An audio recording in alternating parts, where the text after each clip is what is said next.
d'interprétation. La Pentacam, c'est une technologie basée sur une caméra. Donc c'est basé sur une caméra Scheimpflug, c'est une caméra rotative qui effectue donc 5. Merci. La technologie est basée sur une caméra Scheimpflug qui effectue 50 coupes passant par le centre de la cornée. La durée de l'examen dure 2 secondes environ, avec 25 000 points analysés. Pour la Pentacam haute résolution, on a beaucoup plus de coupes et beaucoup plus de points analysés. Pour bien comprendre ce que c'est qu'un topographe d'élévation, il faut saisir la notion donc, de sphère de référence. La surface de la croûte terrestre, le niveau des océans, le niveau des mers, c'est le point zéro. Tout ce qui est au-dessous est côté au négatif, tout ce qui est au-dessus, c'est en positif. Au niveau de la cornée, donc, on a le choix entre plusieurs formes pour choisir une sphère, une ellipse, une tor-ellipse. La plupart des chirurgiens donc, optent pour c'est beaucoup plus simple d'opter pour une sphère. Tous les points situés au-dessus de cette sphère de référence seront cotés dans des couleurs chaudes et tous les points au-dessous dans des couleurs froides. Cependant, il faut faire attention à la carte colorimétrique qu'on choisit. Classiquement, on a au niveau de la carte sagittale des couleurs, plus la kératométrie est élevée, plus les couleurs seront chaudes, plus elle est basse, plus elles seront froides. Et inversement, au niveau des cartes d'élévation antérieure ou postérieure, c'est l'inverse. Plus le point est au-dessus de la cornée, plus il est dans des couleurs chaudes, et plus il est en bas de la cornée, plus il est dans des couleurs froides. Ça, c'est l'échelle internationale. Par contre, le Pentacam offre d'autres types d'échelles. En l'occurrence, c'est l'échelle Oculus. Vous remarquez qu'on a le même code de couleur, aussi bien pour les cartes sagittales que pour les cartes d'élévation. Donc, il ne faut pas se tromper. Il faut bien regarder son échelle avant d'interpréter un examen. Le premier indice auquel il faut se référer, c'est le Quality Specification. S'il est blanc, c'est que tout est OK. Il n'y a pas eu d'erreur lors de la capture. Par contre, si on a donc un indice jaune, peut-être que le patient a trop bougé sa tête, l'appareil est capable de faire face à des micro-mouvements, mais si les mouvements sont trop importants, donc la fiabilité de l'examen est remise en cause. Si le film lacrymal est instable, s'il y a les cides qui s'interposent, si le patient cligne énormément, on aura aussi donc, un QS qui sera jaune. Après, s'il est rouge, c'est que l'examen n'est pas interprétable, il faudra le refaire. Et si au bout de plusieurs tentatives, on a toujours 2 états qui ne sont pas satisfaisants, il faut penser à l'existence d'opacité cornéenne passée inaperçue lors de l'examen. La première image analysée, c'est l'image Scheimpflug. Elle est très utile, en matière de chirurgie réfractive aussi de façon générale. On peut noter bien sûr les opacités cornéennes, les opacités du cristallin. On peut avoir une correction de la pression intraoculaire en fonction de la pachymétrie. Ça va lancer sur le volume de la chambre antérieure. Sur l'angle de cornéen, s'il est inférieur à 25 degrés, c'est un facteur prédictif de glucose pour fermeture de l'angle. Sur la distance entre face antérieure de l'iris et endothélium, si elle est inférieure à 2,8, ça contre-indique la pose d'un implant FAC de chambre antérieure. Et sur le diamètre de la pupille, qui est extrêmement important en matière de chirurgie réfractive. La deuxième carte analysée, c'est la carte sagittale. Donc on va passer rapidement. Classiquement, on suspecte une kératocone quand on a une kératométrie centrale supérieure à 47 dioptries. L'indice, donc I-S-value, en fait, on fait une soustraction entre les kératométries situées sur donc, un rayon de 3 mm. On choisit 5 valeurs en inférieur qu'on additionne et qu'on soustrait de 5 valeurs situées en supérieur. Donc, il faut que ces points kératométriques soient équidistants, séparés d'environ 30 degrés. Si elle est supérieure à 1,5, c'est une suspicion de kératocone. L'autre indice, c'est la symétrie entre la kératométrie centrale de plus d'une dioptrie entre les 2 yeux, ou bien l'angle entre les 2 ailes du papillon qui est supérieur à 15 degrés. Un petit papillon ramassé, donc asymétrique central et aussi évocateur de kératocone. À la fin, l'appareil nous donne donc des indices et grade le kératocone de 1, 2, 3 à 4. Sauf que, je ne vais pas évoquer tous les indices qui ont été précédemment cités. Ils sont certes spécifiques, mais on n'est pas à l'abri de faux positifs. Là, vous voyez une kératométrie qui est élevée, avec cependant une élévation antérieure et postérieure qui est tout à fait normale. Et surtout, c'est la sensitivité qui est à 68% environ, d'où la présence de faux négatifs. Donc, on a le droit de se poser, si on se fie uniquement à cet examen, est-ce qu'on passe à côté du kératocone? Et on passe certainement si on se limite à ça et qu'on n'exploite pas toutes les potentialités de la pentacam. Donc, là, on trouve la place des cartes d'élévation antérieure et postérieure. Pour bien comprendre en fait tout ce potentiel, il faut saisir la notion de best fit sphere. Donc en fait, c'est une sphère de référence qui est calculée pour chaque cornée et séparément pour la face antérieure et la face postérieure. Quand on l'a calculée, elle fait la moyenne de tous les points d'élévation de cette cornée, de ce patient. Et après, donc, on a aussi une autre notion importante, c'est qu'il faut déterminer la zone de capture. Parce que vous voyez en bas, c'est la même cornée pour le même patient. Si on change la zone de capture, l'aspect change radicalement. Donc il est capital de ne pas laisser, donc de ne pas faire une saisie automatique pour la best fit sphere, mais saisir manuellement. La plupart des chirurgiens optent maintenant pour une zone de 8 mm. Il y en a certains qui optent pour 9 mm, mais il faut faire une saisie manuelle et ne pas laisser en mode automatique pour avoir des examens interprétables. Donc les cartes d'élévation, on a des relevés qui s'affichent.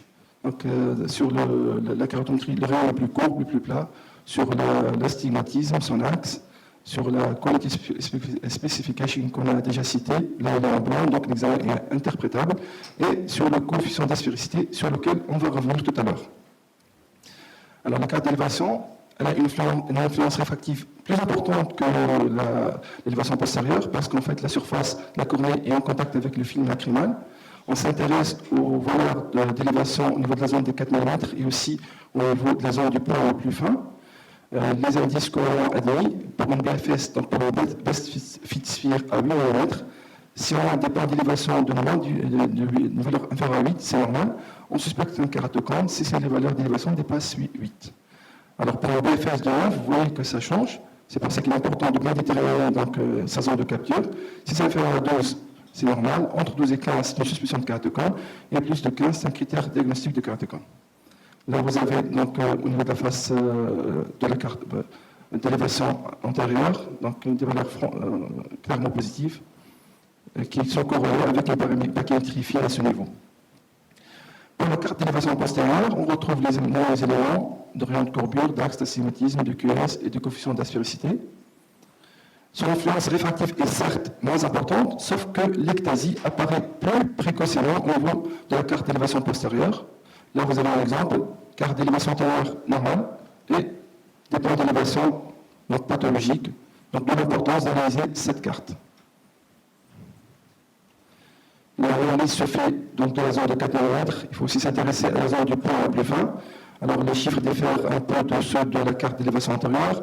Pour un best fit sphere de 8 mm, c'est normal si c'est inférieur à 16. Plus de 16, c'est une suspicion de kératocone. Pour un BFS à 9, entre 17 et 20, c'est une suspicion. Plus de 20, c'est un critère diagnostique. Maintenant, on va revenir au coefficient d'aspéricité qui a été évoqué précédemment, qui a une importance capitale en matière de chirurgie réfractive, en matière d'opération. Il faut savoir que ce coefficient d'aspéricité est différent pour la face antérieure et pour la face postérieure. Il est mesuré dans la zone des 6 mm, il est mesuré dans les 4 cadrans, et il faut l'interpréter en valeur absolue. Donc, un chiffre normal est inférieur à 0,5, et borderline entre 0,5 et 0,55, et on a une suspicion de kératocone si c'est supérieur à 0,55. Là, vous faites d'autres indices. Si par exemple on a donc, au niveau de la carte d'élévation antérieure, là, une différence de plus de 4 microns sur le même cercle de 4 mm entre donc, les points d'élévation situés en bas et en haut, c'est aussi un critère revers d'un kératocone. Pareil sur la carte postérieure, vous voyez cette différence sur le cercle de 4 mm entre les points d'élévation antérieure et supérieure. Encore un autre indice, si vous avez une différence donc, pour un même point, vous voyez là, c'est une élévation 14 sur l'antérieur, là c'est une élévation à 20, donc la différence d'élévation entre les points sur une carte d'élévation antérieure et postérieure, c'est aussi un critère en faveur d'un kératocone. Enfin, on va s'intéresser à la carte pachymétrique qui est aussi extrêmement importante. Vous voyez, donc il y a une multitude d'indices, il ne faut pas les prendre de façon séparée, il faut toujours avoir en tête que de colliger tous ces indices et les interpréter en même temps. Donc l'appareil vous affiche ce type de carte. Ce que j'ai en haut, c'est uniquement un but didactique. Donc, la pachyapex, c'est le centre de la cornée. Donc, vous voyez qu'au niveau de la photo du bas, là, au niveau de la pachyapex, vous avez un abscisse X en 0 et un ordonneur en 0. C'est-à-dire que c'est calibré sur le centre de la cornée. Maintenant, on a le thinnest point, le paquet minimum, c'est symbolisé par un cercle. Vous voyez qu'en fait, il y a un décalage de la position du point le plus fin par rapport au centre de la cornée. Et que ce décalage est situé dans ce cas précis, en bas et à gauche. Donc, on a des abscisses on a des abscisses en négatif et des coordonnées en négatif. Ce n'est pas toujours le cas. Bien sûr, le point le plus fin peut bouger en fonction de la localisation du kératocone. Ensuite, on a le centre de la pupille qui est symbolisé par une croix. Et là aussi, vous avez un décalage entre le centre de la cornée et le centre de la pupille. Dans certains autres appareils comme scan, donc il est mesuré en degrés. Les critères de distribution de kératocone sur cette carte pachymétrique. Si on a un décalage de plus de 500 microns, comme vous voyez là, entre la pachy apex, c'est-à-dire le centre de la cornée, et le point le plus fin, c'est aussi un autre argument en faveur d'un kératocone. Si on a une différence de plus de 30 microns entre les deux yeux, là c'est entre l'œil droit, là c'est l'œil gauche, vous voyez une différence très nette, c'est aussi en faveur d'un kératocone. Si vous avez une différence de plus de 10 microns entre la pachy apex, c'est-à-dire le centre de la cornée, et le thinnest point. Vous voyez une pachy apex à 522, un thinnest point à 498, c'est aussi en faveur d'un kératocone. Un autre point capital dans la carte pachymétrique, nous allons nous intéresser au point de cassure de la courbe. Il ne faut pas qu'il y ait de cassure avant la zone de 6 mètres. Il faut que la courbe rouge qui symbolise la progression du patient sur ces deux cartes, la corneal thickness et la progression of corneal thickness, il ne faut pas qu'il y ait de cassure avant la zone de 6 mm. Là, vous avez un front de kératocone avec une cassure très précoce. L'appareil mesure les indices et la détecte et affiche les grattes. Un autre indice extrêmement important aussi, c'est l'indice de progression. Il est aussi affiché sur cette carte pachymétrique. Vous le voyez en bas à droite. On a une valeur minimale, une valeur maximale et une moyenne. Si la moyenne est supérieure à 1.2, c'est un critère donc qu'on fait faire d'un kératocone. Si le maximum est supérieur à 1.5, c'est aussi un autre indice de suspicion. On a un autre indice qui en fait il est affiché avec les cartes pachymétriques souvent, mais il est calculé à partir des cartes sagittales. Donc c'est un indice kératométrique, c'est le KPT qui correspond au pouvoir réfractif de la face postérieure. Il est là. C'est admis qu'une valeur supérieure à 1.5, c'est un critère de suspicion de kératocone. Donc enfin, on se retrouve avec une multitude d'indices. Quand on va faire la part, en fait, on devrait analyser le tout. Il ne faut pas se contenter d'un seul indice, mais d'analyser tous les indices en même temps. Là, vous avez un KPT qui doit être la normale. Vous avez une kératométrie de plus de 47.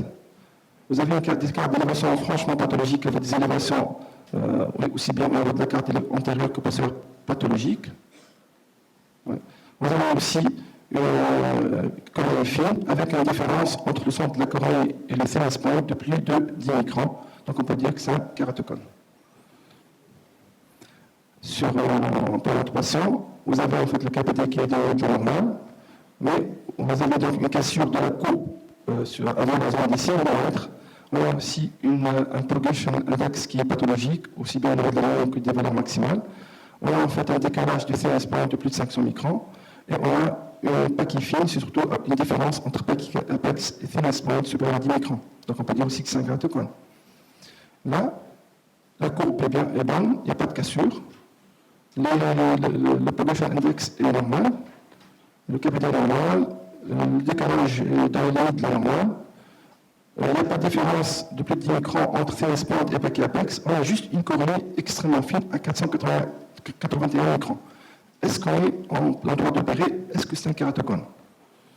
Là, pareil, kératométrie acceptable, élévation antérieure correcte, donc décalage inexistant, KPT normal, pachy apex et différence thinnest point inférieure à 10 microns, mais une pachy aussi fine. Est-ce qu'on ne passe pas à côté d'un kératocone? Est-ce qu'on est en droit d'opérer?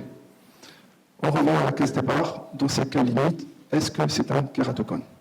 Et là, la pentacam nous offre en fait une multitude d'autres indices additionnels. Et tous ces indices vont en fait nous rassurer et nous amener à élargir nos indications en matière de chirurgie réfractive. Je passe rapidement sur le Holiday Report. En fait, c'est la différence d'épaisseur estimée donc, du thinnest point par rapport à l'épaisseur qui est en fait mesurée par l'appareil. Si vous voyez en bas dans le cliché central, s'il est supérieur à 3,5%, c'est une suspicion de kératocone. On a un autre indice, l'Arterax. Son intérêt, c'est de différencier entre une cornée fine, mais dans son ensemble, c'est-à-dire et une cornée ectasique, c'est-à-dire qui présente un investissement localisé. Si elle est fine dans son ensemble, c'est un Arterax supérieur à 400. Si c'est une cornée avec un investissement localisé, suspect de kératocone, il est inférieur à 400. Et un des indices les plus intéressants, c'est l'indice de Belin. Il est calculé en utilisant en fait toutes les données dans une zone de capture, mais à la différence d'une carte d'élévation classique, on exclut en fait le cône. Donc on analyse que la zone, donc vous voyez là une best fit sphere standard, vous voyez qu'elle passe aussi bien par la cornée normale que par le cône. Et là, vous avez cette best fit sphere qui n'englobe pas le cône, donc qui exclut le cône. Quel est l'intérêt de tout ça? C'est en fait, c'est de mettre en exergue, d'accentuer des anomalies d'élévation tacite. Vous voyez sur la carte d'élévation antérieure à votre gauche que malgré cette best fit sphere, il n'y a pas de changement et que c'est relevé sur un nom. Par contre, au niveau de la carte d'élévation postérieure, vous voyez en haut à droite sur un best fit sphere standard qu'on a rassuré. Par contre, si on passe à un élément de cette best fit sphere, là, on a des points pathologiques et on se pose des questions. Mais malheureusement, c'est très sensible, mais c'est même trop sensible et la spécificité n'est pas très très bonne. Donc on risque de prendre tout ce ballon pour des kératocones et de ne pas opérer des patients qui peuvent être opérés. Donc on a 30% de faux positifs, surtout si on a des cicatrices cornéennes, un œil sec, un peu de lentille de contact. Comment faire? Donc, pour l'apparition de l'indice condamné de Belin et d'Ambrosio. Alors, c'est quoi cet indice? Il paraît compliqué, mais il est simple. En fait, c'est une conjugaison entre l'indice de Belin, mais qui a été affiné pour diminuer en fait ces faux positifs. Et on ne sait pas, quand on fait ça, donc les fabricants ont rajouté un autre indice. Donc là vous voyez donc en fait l'indice de Belin qui a été affiné. Tout à l'heure, vous aviez en haut à gauche une carte d'élévation antérieure avec BFS standard, en haut au milieu une R27, et là en bas une carte différentielle sur laquelle on va revenir. Pareil pour la carte d'élévation postérieure, en haut à droite une BFS standard, au milieu une R27 BFS, et en bas une carte différentielle. On a rajouté sur cet indice de Belin affiné d'autres indices, le corneal thickness, the special profile, et le percentage of increase in thickness, qui sont représentés par ces cartes. Et à la fin, on a un indice global sur lequel on va revenir pas à pas. Donc, on va revenir sur l'indice de Belin affiné. Donc, vous avez donc ces cartes d'élévation. Comme on a dit, ça c'est une carte d'élévation antérieure. En haut, c'est un standard BFS. Au milieu, c'est la race BFS. Et en bas, c'est la carte différentielle. Pareil, on a la carte d'élévation postérieure. Maintenant, quand on différencie l'élément du pathologique, donc vous avez tout simplement deux codes couleurs en bas. Vous remarquez que si c'est vert, c'est-à-dire si la soustraction entre ces deux cartes, entre BFS standard et BFS enhanced, reste dans le vert, c'est-à-dire si on a une différence d'élévation de moins de 6 microns entre les points mesurés par le BFS standard et l'enhanced BFS, c'est normal. Si par contre cette différence est entre 6 et 12, c'est un critère de suspicion. Si c'est supérieur à 12, c'est un critère diagnostique. Au niveau donc, de cette carte différentielle pour la face postérieure, c'est normal si cette carte différentielle, les points d'élévation c'est inférieur à 8, entre 8 et 20 c'est une suspicion, et plus de 20 c'est un critère diagnostique. Pour le STSP et le PTI, en fait, voilà la représentation, ça paraît un peu compliqué, mais en fait, le schéma global est le suivant, mais on a à la fin 5 chiffres clés en déviation standard qui sont résumés par en fait un chiffre final. Donc, qui résume tout cet indice de Belin-Ambrosio avec un final overall map reading. Et on a à retenir deux valeurs. Si c'est jaune supérieur ou égal à 1,6, c'est un critère de suspicion de kératocone. Si c'est rouge supérieur ou égal à 2,6, c'est un critère diagnostique de kératocone.